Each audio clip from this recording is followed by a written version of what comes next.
Chaque jour, des hommes et des femmes contribuent au bien de leur communauté par la promotion des valeurs. Ces hommes et ces femmes transforment et impactent positivement la société. Ces entrepreneurs sociaux, ces modèles de réussite méritent tous les honneurs dans La Paix en chanson.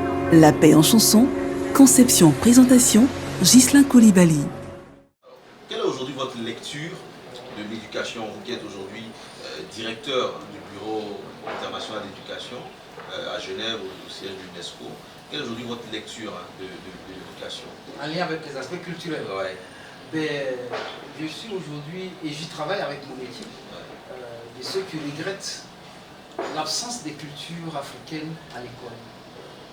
Et mes collègues savent que j'ai l'habitude de dire une chose que beaucoup d'entre eux reprennent.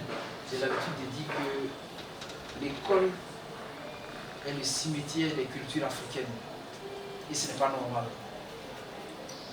Et parce que l'école à laquelle moi j'ai été, c'était une école qui a mis ma culture dehors, qui l'a niée. Je ne devais plus penser, dès que je traverse et que je rentre dans la cour de l'école, je dois penser comme un occidental. Je dois parler d'abord leur langue, pas la mienne. Et apprendre des habitudes occidentales. Ce qui n'est pas... Et on l'a accepté jusque-là, mais maintenant, quand je rencontre les ministres et que je fais mes conférences, je dis, on doit arrêter. Et je suis très heureux que le secrétaire général adjoint des Nations Unies, Mme Amina Mohamed, l'adjointe, elle a utilisé un mot il y a 6 mois. Elle a dit qu'il faut aider à décoloniser l'éducation en Afrique. J'en suis très heureux parce qu'on doit travailler à valoriser nos cultures, nos traditions à l'école. Et ça commence par nos langues. Vous voyez, l'Afrique est le seul continent où 8 enfants sur 10 commencent l'école dans une langue autre que celle qu'ils parlent à la maison. Et ce n'est pas normal. Pour vous, c'est un gros danger? C'est un gros handicap à l'apprentissage.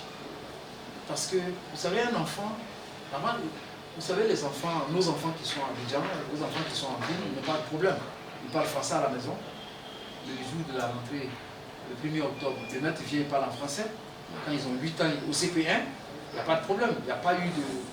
Mais l'enfant, votre oncle, qui est au village, qui ne parle que Robert, Sénifo, Annie, il ne parle que ça de 0 à 6 ans.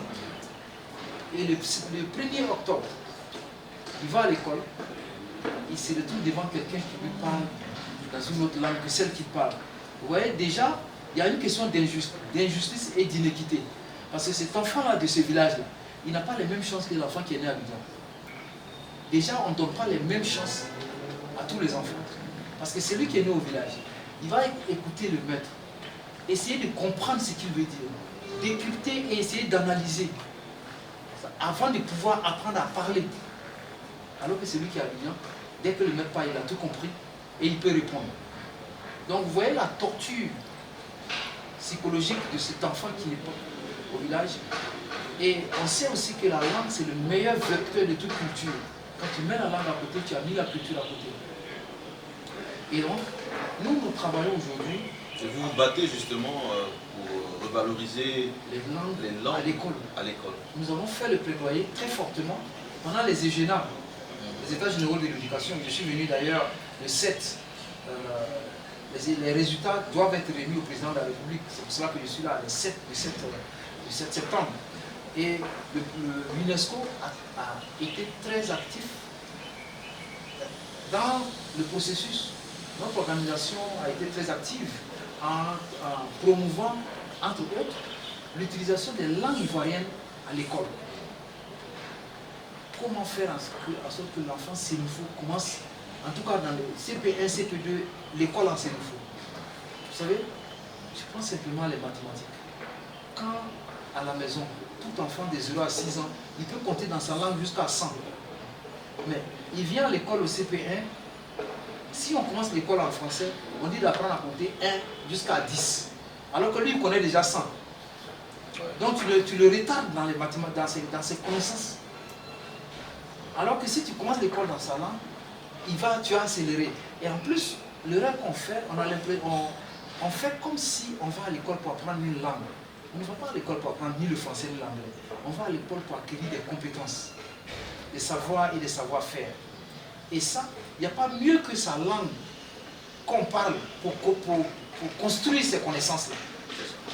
Quand on commence par la langue, on construit plus vite et plus rapidement les acquis. Vous savez, je vais vous donner un exemple. L'UNESCO a soutenu des exemples, des expériences dans le monde.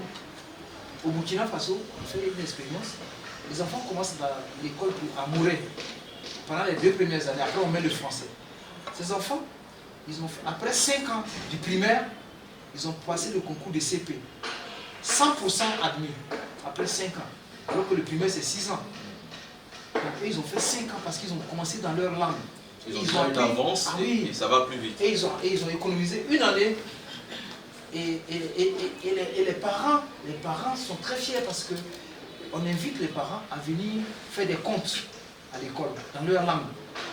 Et les enfants qui sont dans ces écoles parlent avec des proverbes et des symboles. Vous savez, les langues africaines sont si riches.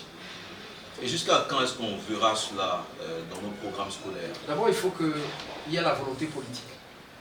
Parce que c'est d'abord, vous savez, la langue, c'est d'abord une question politique. Il y a des pays où tu n'oses même pas en parler parce que politiquement, ils n'en veulent pas. Mais on a la chance que, avec le plaidoyer qu'on a fait, la Côte d'Ivoire a accepté. Cela a commencé par la ministre Kandia et c'est poursuivi par la ministre Marietou, qui sont toutes deux favorables à la valorisation des langues et cultures ivoiriennes à l'école. Au point que ça fait partie des recommandations des États généraux de l'éducation. Et maintenant, nous allons mettre en place l'UNESCO, nous allons mobiliser tous nos experts pour accompagner la Côte d'Ivoire à faire en sorte que les 9 langues ivoiriennes qui ont été identifiées puissent être codifiées et servir comme langue d'enseignement à l'école. Vous savez, aucun peuple ne s'est développé dans la langue d'autrui. C'est ce que les chercheurs disent. Et aucun scientifique du monde, de tous les temps, n'a commencé l'école dans une langue autre que celle qu'il parle. Aucun des scientifiques que le monde a connu depuis l'aube des temps n'a commencé l'école dans une langue différente.